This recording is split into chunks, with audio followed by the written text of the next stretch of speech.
This episode is brought to you by AppWork. Much more than maintenance, AppWork is advanced business intelligence.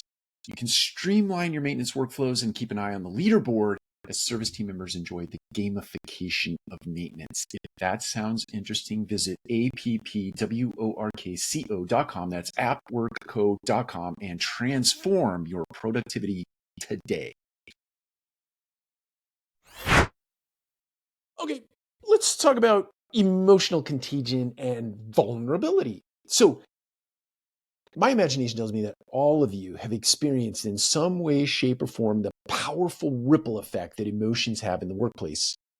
By way of example, somebody shows up to a meeting, they show up in a room with a certain vibe about themselves, and then all of a sudden the entire room has that vibe, right? You've experienced that. Now, Contagion, which is that, right, where one person walks in and influences the entire room, let's call that contagion. It's not really a theory, right? It is something that is crucial for a leader to understand. Now, let's talk about 3 takeaways for this episode.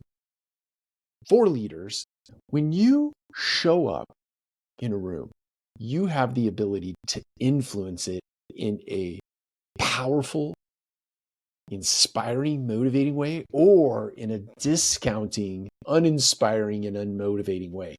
You have that power, in part because of the position that you hold in the organization, in part because of the trust that you've taken the time to nurture in the organization.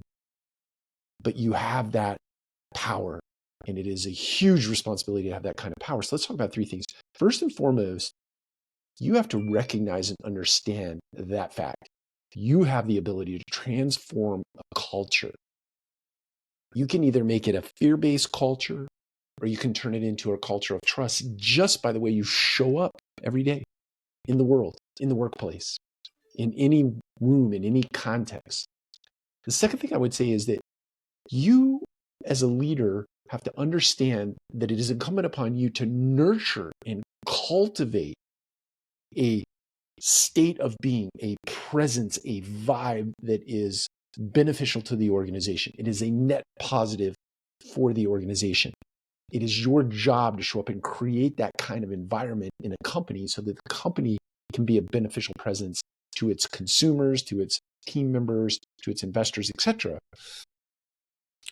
Third thing is that you have to also cultivate a resilience about yourself to avoid negative influence coming back at you. So you not only have that influence, that power to influence a room, but other team members that might be subordinate to you, or might be colleagues or peers to you, or maybe even stand above you in an org chart or set above you in an org chart.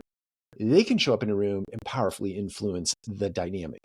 And it is incumbent upon you to create resilience in yourself so that you counteract somebody that might show up in a room and try to or attempt to create a negative vibe in a room.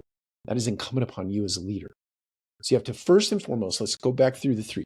First and foremost, recognize your own emotional state when you show up in a room.